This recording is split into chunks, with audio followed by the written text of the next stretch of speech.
Olá, oitavo ano, sejam bem-vindos a esta videoaula. Vamos começar nossa acolhida, mais uma vez agradecendo a Deus por todos os seus feitos e sabemos que são muitos motivos para agradecer a Deus. Alguns são excelentes, outros são razoáveis, outros são de dificuldades, né? Porque a gente tem que louvar na dor e na alegria, isso é inquestionável, que Deus sabe tudo. Vamos agradecer por nossa vida, por nossos amigos, pelo que você tem, pelo que você come, você bebe, onde você se deita, como você acorda. Enfim, temos todos os motivos para agradecer a Deus, porque estamos vivos, é uma benção. Então que nessa sexta-feira você entregue este dia e este final de semana nas mãos de Deus para que seja feita a vontade dele. Que Ele nos abençoe cada um de nossos familiares, os que estão mais próximos, mais distantes, e nos livre de todo mal. Pai nosso que estais nos céus, santificado seja o vosso nome. Venha a nós o vosso reino, seja feita a vossa vontade, assim na terra como no céu. O pão nosso de cada dia nos dai hoje, perdoai as nossas ofensas, assim como nós perdoamos a quem nos tem ofendido. E não nos deixeis cair em tentação, mas livrai-nos do mal. Amém. Ó minha Senhora, ó minha Mãe, eu me ofereço todo a vós, e em prova da minha devoção para convosco, eu vos consagro neste dia os meus olhos, os meus ouvidos, a minha boca, o meu coração, inteiramente todo o meu ser, porque assim sou vosso, ó incomparável Mãe, guardai-me e defendei-me como filho de propriedade vossa. Amém. Em nome do Pai, do Filho e do Espírito Santo. Amém. Desculpa. A gente vai fazer um formato um pouco diferente desses slides, né? Vou pegar aqui o livro digital, consegui há pouco tempo, e talvez seja melhor, vocês vão conseguir vou manusear melhor. Não sei se vai ser mais vantajoso para você conseguir ler. Caso não consiga ler, você pega o seu livro, tá? Hoje vamos trabalhar a página 108 a 113. Continuação do capítulo 1. O tema do capítulo 1 é Tradições religiosas, corpo e pessoa. Vamos fazer uma passagem, né, pelo que já vimos. No começo do capítulo a gente viu essa questão da preservação do corpo, como ele é sagrado, questão da alma, né, corpo e alma, que é o corpo e alma, qual é a definição de corpo, que algumas pessoas entendem por alma, os que não acreditam, os que acreditam apenas no corpo mesmo, e quando a morte chegar não vai existir mais nada, né, não existe a alma, não existe nada. Há algumas tradições orientais que eles fazem com o corpo, a preservação. Aqui sobre a juventude, foi na aula mais bem próxima, de que o jovem, como o jovem pode se expressar através do seu corpo, né, da estética. A Maria da Penha, você assistir aquele vídeo sobre o resuminho da história dela, que merece muito respeito, hoje e sempre. O mito de Eco e Narciso, vimos na aula anterior. Chegamos hoje ao nosso assunto, que é da página 108.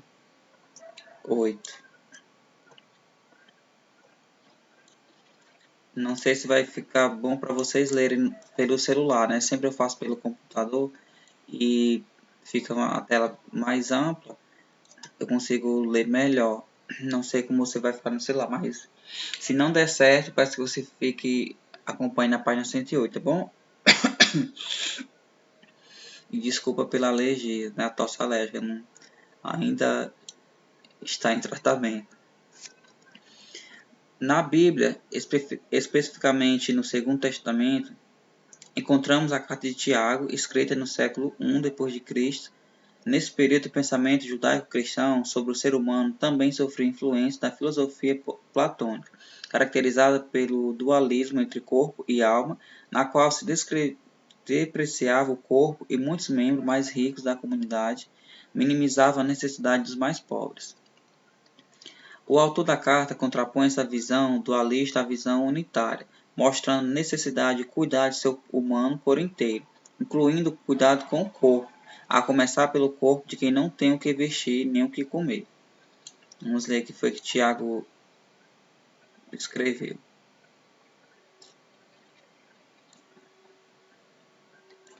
Meus irmãos, se alguém diz que tem fé, mas não tem obras, do que lhe adianta isso? Acaso a fé poderá salvá-lo? Suponhamos que um irmão ou irmã não tenham o que vestir e lhes falte o pão de cada dia, e um de vocês diga a eles: vão em paz, aqueçam-se e comam até ficar saciados, desculpa. Mas não lhes deu o necessário para o corpo. De que adiantaria isso?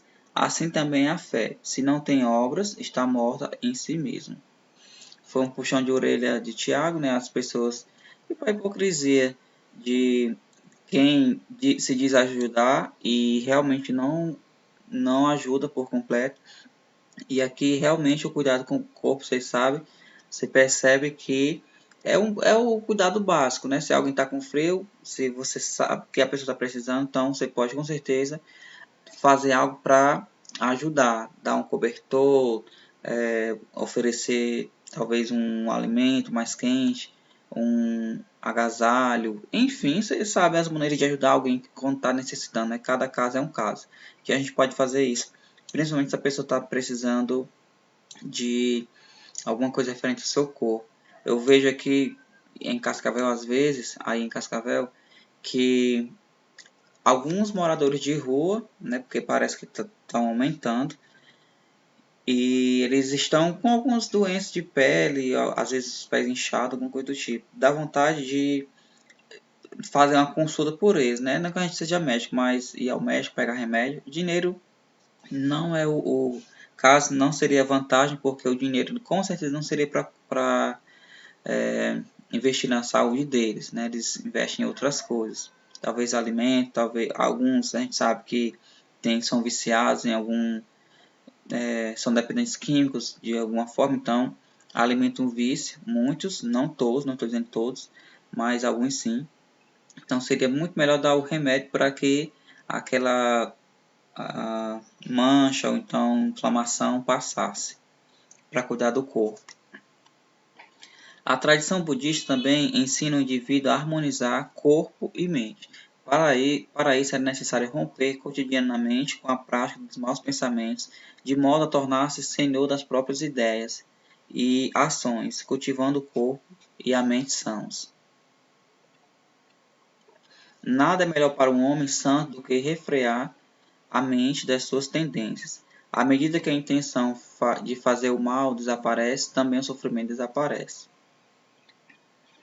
Que é o pensamento de Buda, as questões, que na próxima página, nessa seção o cuidado comum, você já percebeu que vai falar de alguém ou de uma instituição, uma empresa que, através do tema que nós estamos trabalhando, ela consegue ajudar algumas pessoas, muitas pessoas ou poucas pessoas, mas ajuda.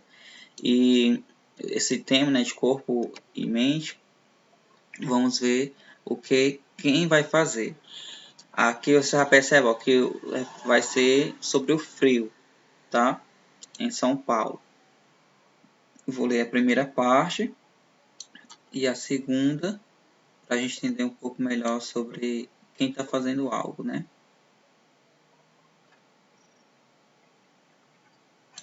Aqui é uma reportagem sobre o Núcleo Assistencial Anjos da Noite, fundado em São Paulo por Cacá Ferreira. Então, quem está ajudando nesse caso são os Anjos da Noite, o Núcleo Assistencial. Frio estimula a rede de solidariedade em São Paulo. Passava das 22 horas quando o sino badalou no pátio do colégio Centro Histórico de São Paulo. As crianças corriam eufóricas como se fosse recreio, enquanto os pais formavam fila para receber cobertor, roupa e alimentos. Apesar da noite fria e melancólica, havia muito motivo para sorrir. O ônibus escolar que acabara de estacionar no local trazia a terceira leva de doações do dia aos moradores de rua da região. A morte de um homem que dormia na calçada na região de Pinheiros, Zona Oeste, na tarde mais fria do ano, terça-feira 18, sensibilizou os grupos de amigos, famílias, religiosos e ONGs. Na noite seguinte à tragédia, a reportagem presenciou caravanas, nenhuma delas promovida pelo poder público, até de outras cidades de Grande São Paulo, Grande São Paulo, como Caieiras, São Bernardo do Campo e Taboão da Serra, levando esperança a homens, mulheres e crianças. Vivo disso há quase 30 anos, contou José Eugênio, de 45 anos, que tomou chocolate quente e pegou o cobertor para levar até o canto de onde dorme, em uma praça do Bexiga, na região central. Nasci com uma deficiência mental e minha irmã, que é minha procuradora, rouba meu auxílio-doença. Ai, Jesus. Completou desempregado. Do ônibus no pátio do colégio desceram os Anjos da Noite, núcleo assistencial que distribui alimentos a necessidades desde 89, ano em que Eugênio já frequentava as ruas. Eu vou finalizar aqui, vocês já deram para perceber que é uma ação boa, que cuida das pessoas de forma geral, não só por conta do frio. O frio foi aí a morte, né, daquela pessoa, do homem por frio, foi uma reflexão muito grande, uma noite muito propícia às pessoas valorizarem mais a vida, né, o corpo em si. Imagina só, gente, hoje no Brasil, uma pessoa morre de frio. Eu digo Brasil porque não é um país, você sabe que não é um país que a temperatura é tão amena. Só em algumas regiões do sul realmente faz bastante frio e até nevou, né, nos meses passados. Mas o que eu quero dizer é que se um país que é praticamente tropical e que não cuide das pessoas, por isso, uma coisa básica, né? Imagina se fosse totalmente um país com muito frio, fosse na Rússia, por exemplo. Quantas pessoas e quantos não morreriam? Se a gente não consegue dar de conta em casos que são pequenos, que são poucos, não é toda a região, imagina se fosse o país todo. Seria uma tragédia mesmo, né? É isso que eu queria que vocês se atentassem. E vocês perceberam aqui que o governo foi lá não, né? Essas ajudas, tudo são de instituições, por conta própria. Os moradores, são as pessoas que vão passando na rua, sensibilizam e vai doando, vai ligando para amigos, algumas pessoas religiosas e tudo mais. Mas o próprio governo, são muitos moradores, obviamente, não tem o que discutir. Porém, é muito dinheiro que o governo recebe para auxiliar dessa forma, né? Então, teria condições com certeza. A quantidade de pessoas não é o problema.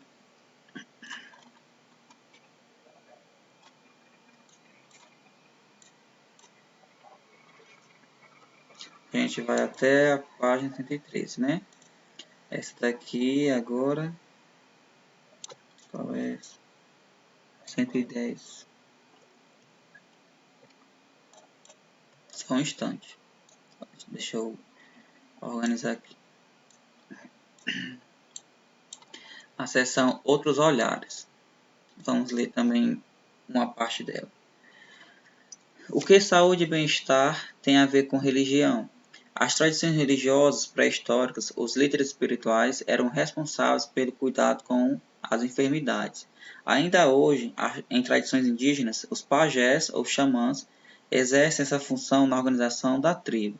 Na antiguidade, os sacerdotes egípcios desenvolveram técnicas médicas, mas foi apenas na tradição islâmica que as instituições de saúde tiveram origem. É uma coisa boa, né, gente? Além disso, a influência das tradições religiosas nos hábitos alimentares dos praticantes. A alimentação kosher e a restrição à carne de porco são exemplos da dieta sancionada pela lei judaica. Para o Islã, é fundamental nutrir o corpo com alimentos lícitos e saudáveis, ter uma dieta adequada, não comer em excesso e sempre repartir o alimento. A carne dos animais deve seguir um ritual de corte para ser considerada halal, isto é, permitida. Já para as tradições religiosas orientais, é importante seguir uma dieta alimentar vegana, ou seja, à base de vegetais, sem proteínas animal e sem derivados. No hinduísmo, o uso de especiarias e ingredientes naturais com a propriedade medicinal e terapêuticas, como chás, ajuda a manter o corpo saudável.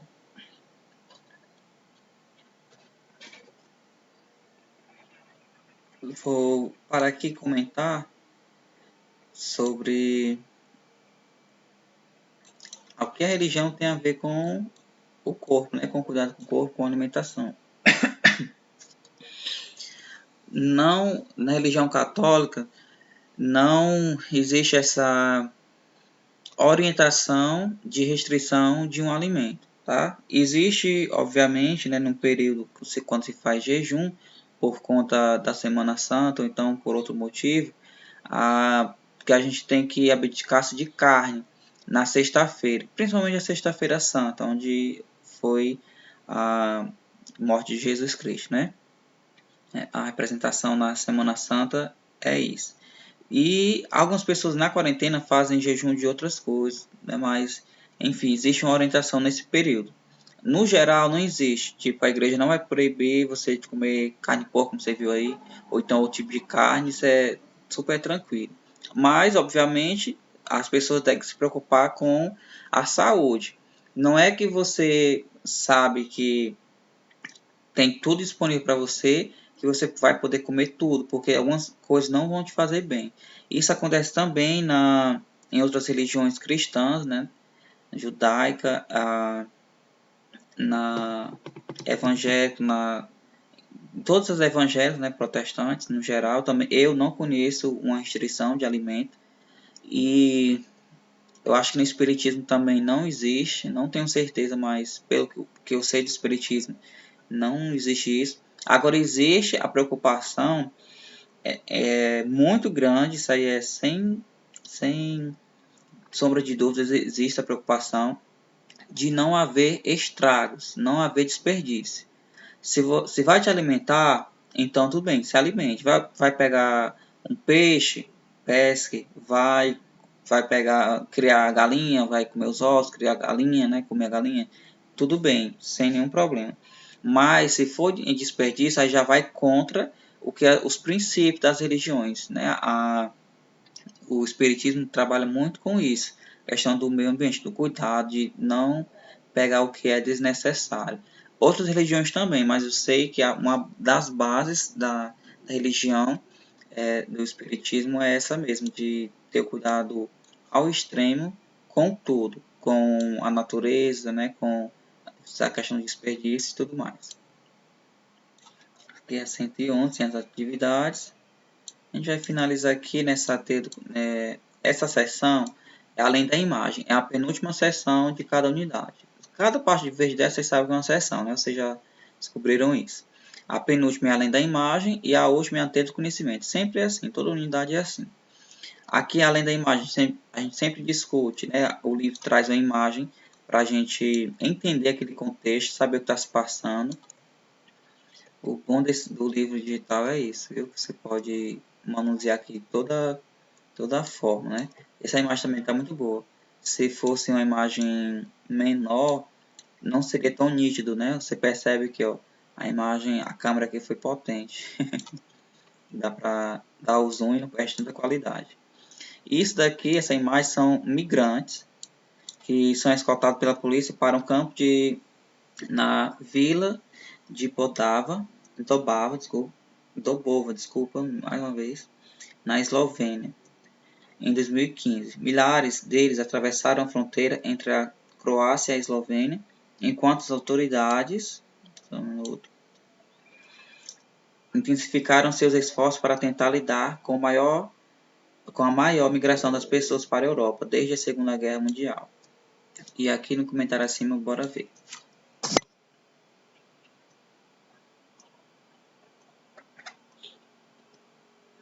Além da imagem. Milhares de pessoas ao redor do mundo têm sido prejudicadas por interesses econômicos, políticos e mesmo por radicalismo de fundo religioso, o que demonstra uma postura de desprezo à vida tão cara de diversas tradições religiosas. É o caso daqueles que precisam fugir de seus países, principalmente que estão em situação de conflito, guerras e pobreza, como Síria, Afeganistão, Iraque e o Paquistão. Gente, a imigração nesses países orientais, ou do Ocidente mesmo também, eles existem muito. a migração existe, isso é um fato, né? As pessoas não têm culpa, que a sociedade, a população, imagine nós, se houvesse uma guerra, quem queria ter culpa, né? Quem que não queria fugir? Quem é que queria ficar lá meio sem nada a ver entre conflitos políticos, entre realmente conflitos políticos, interesses políticos, de não é para o bem da sociedade, né? Não, essas guerras não é para haver o bem ou a melhoria, porque senão a primeira coisa que se teria, se fosse para melhorar, era não ter a guerra, as guerras. Então é meio que sem lógica. E as pessoas realmente vão fugir. Isso aqui é só um exemplo de uma multidão, que foi a maior, né, desde 2015, como vocês viram. Mas existem outras formas, as pessoas sempre vão tentar, porque não estão satisfeitos, não existe a melhoria e é um fato. Feliz ou infelizmente, mas isso acontece. E na última sessão, que é ter do conhecimento, que é para você fazer a atividade aqui, ó, acho que só tem essa parte, né, 113 como atividade. Você vai fazer o seguinte, bora lá. Nesse capítulo, você foi convidado a enfrentar o desafio de conhecer as concepções de corpo, pessoa e personalidade e refletir sobre elas. Desculpa. Ao mesmo tempo, pôde ampliar a reflexão sobre o significado e a importância da meditação, da contemplação e da iluminação no desenvolvimento do ser humano por inteiro, não apenas espiritual, no âmbito de diversas tradições religiosas. O capítulo ainda abordou a liberdade do ser humano de fazer escolhas e a influência dessas escolhas na construção de um projeto de vida. Atividade. O número de crianças abandonadas em situação de rua, isto é, excluídas dos direitos básicos, sociais básicos, educação, saúde, trabalho, moradia, lazer e segurança, é cada vez maior. Leia a tirinha a seguir. Bora ver se dá para ler bem aqui. Ó. É da má falta, né?